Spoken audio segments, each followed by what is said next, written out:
Salutare și bine v-am găsit! Astăzi vom încerca să facem o prezentare pentru această carcasă Kiris și spun că vom încerca deoarece este prima oară când încerc să fac un astfel de video. Nu am de gând să vă plictisesc foarte mult cu aspectele tehnice pentru această carcasă, pentru că pe acestea le puteți găsi foarte ușor pe site-urile de unde le cumpărați sau pe internet.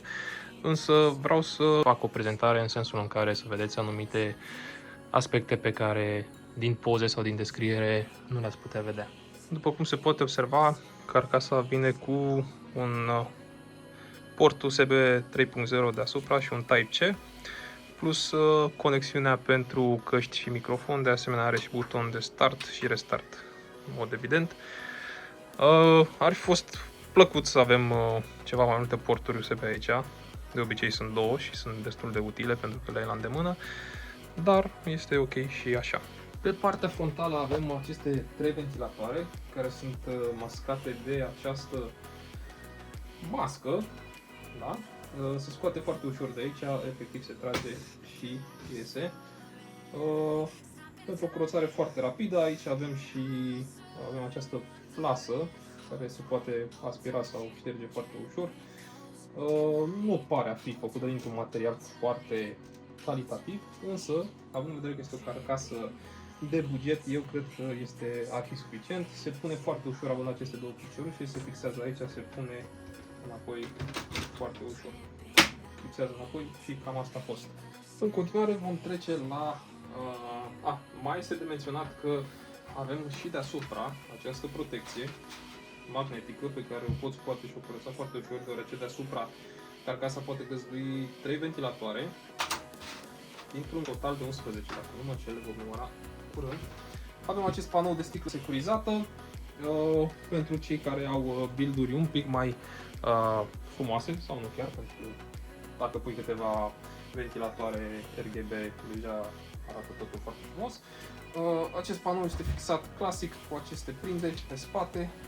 Se desfigurează foarte ușor și se scoate. Partea tricky, aici este, m-am gândit un pic, l-am scos pentru că era culcată carcasa. El are o șină de sub, deci după cum se poate vedea asta așa, trebuie ridicat și iese și la fel când se pune întâi jos și apoi se efectiv alunecă în față. Vom lăsa asta deoparte. La interior, carcasa pare a fi compartimentată destul de bine. Este foarte spațioasă, avem aici cele 3 ventilatoare de pe interior, după care aici se mai pot monta încă 2 ventilatoare. Mai avem unul aici pe spate, sus la fel se pot pune 3 ventilatoare, inclusiv poate un cooler cu răcire pe lichid și mai avem încă 2 aici jos, se pot monta încă 2. De asemenea, după cum se poate vedea, avem multiple găuri pentru cable management, avem 3 aici, 1 aici, încă 2 aici, se mai pot scoate și pe sus cabluri, pentru că mai sunt și sus încă 2 găuri. La o primă vedere, interiorul pare destul de solid, aș putea spune, dar după cum spuneam, este o carcasă de buget cu care cu siguranță îți vei putea face treaba. Vom întoarce pe această latură acum. O să-i scoatem și aceste două șuruburi ca să putem scoate capacul. Ok. Punem și acesta deoparte. Aici găsim cablurile aferente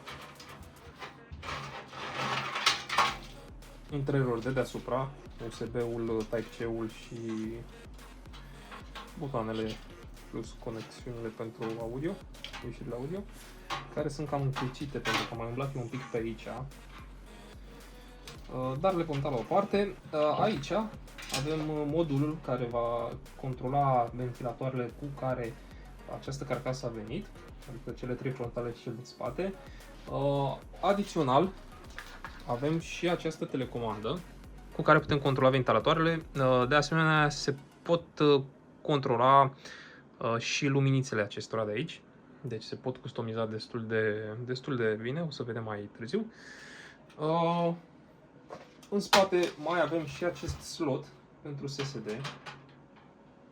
După cum se vede, se desface aici și se prinde pe aceste șuruburi, iar el apoi vine înapoi aici. Din punctul meu de vedere este foarte interesantă această prindere, numai că poate sunt anumite persoane care au mai multe SSD-uri, pentru că așa au avut build-ul făcut. Dar cu toate acestea se mai pot ascunde, pentru că, după cum se poate vedea, carcasa mai vine aici și cu un lăcaș pentru un hard disk clasic, care are aici două picioruri, se trage și iese acest sertăraș. De asemenea, se pot ascunde și aici pentru a avea un cable management cât mai ok. Încă un aspect de menționat asupra capacului lateral este că și acesta vine cu o protecție în aceasta magnetică, deci inclusiv acesta se poate curăța foarte ușor de praful pe care ventilatoarele îl trag pe aici. În partea de jos, pe lângă acel sertăraș, avem și locul pentru sursă, care are aici doi bureți, astfel încât sursa să nu aibă contact direct cu partea de jos, deci este o mică toleranță aici, pentru că pe dedesubt carcasa are această gură de ventilație, inclusiv acest panou, acesta nu este magnetic, însă se poate scoate cu ușurință și curăța. Deci pe aici aș trage aerul sursa, care are o prindere clasică la subsol. Cam așa arată și din spate. Aici vine panoul pentru placa de bază și acest port de aici se poate deschide, da? Se poate ajusta și închide. De menționat ar mai fi că această parte de aici, housing-ul acesta pentru hard disk, se poate detașa în cazul în care nu aveți hard disk. Are aici două șuruburi, se pot scoate și acela iese afară și rămâne acolo un fel de open space unde puteți băga alte chestii sau să faceți un cable management mai bun. De asemenea și piciorușele de jos sunt destul de înalte, astfel încât poți băga aici câteva degete, ceea ce permite sursei să-și tragă aerul de sub ușurință, plus că acea plasă pe care v-am prezentat-o, cu siguranță își va face trava de prinde într-un loc atât de predispus prafului, va fi nevoie și de un filtru. Acestea fiind spuse, din punctul meu de vedere, această carcasă Achiris este cam cea mai bună variantă pentru raport calitate-preț convenabil. De asemenea, carcasa mai vine și cu câteva accesorii. Această punguță a fost și telecomanda, are câțiva șoricei pentru cable management. Cu siguranță sunt toate șuruburile de care aveți nevoie pentru montarea plăcii de bază și a celorlalte componente. În momentul de față avem conectat și modulul pentru ventilatoare. Deci folosind această telecomandă vom putea acum să le pornim. Pe telecomandă avem mai multe butoane, avem niște culori presetate, butoane dedicate pentru roșu, verde și albastru, câteva programe pentru acest joc de lumini. Are mai multe moduri prin care sunt chiar foarte customizabile, poți să oprești și acea rotire a LED-urilor sau să le las să curgă. Chiar și viteza ventilatoarelor, care în momentul de față sunt oprite. Acum sunt pornite pe treapta 1 și acum sunt pe treapta 2.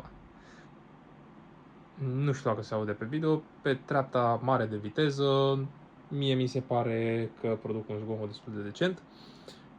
Pe treapta mică sunt absolut insesizabile, nu se aud deloc. Dar probabil că pe fundal se aud mai tare, pentru că mai este și calculatorul meu de dedesubt, care la fel are ventilatoarele și este pornit. Un alt aspect de menționat ar mai fi că am observat foarte multe persoane care s-au plâns în legătură cu această carcasă, cum că ventilatoarele nu ar funcționa, ar fi defecte. Nu am întâmpinat această problemă, funcționează totul ok. Vă mulțumesc pentru vizionare și rămâneți aproape, pentru că urmează să facem un build cu această carcasă. Mai exact am să mut componentele mele în această carcasă. Mulțumesc! Până data viitoare, vă salut!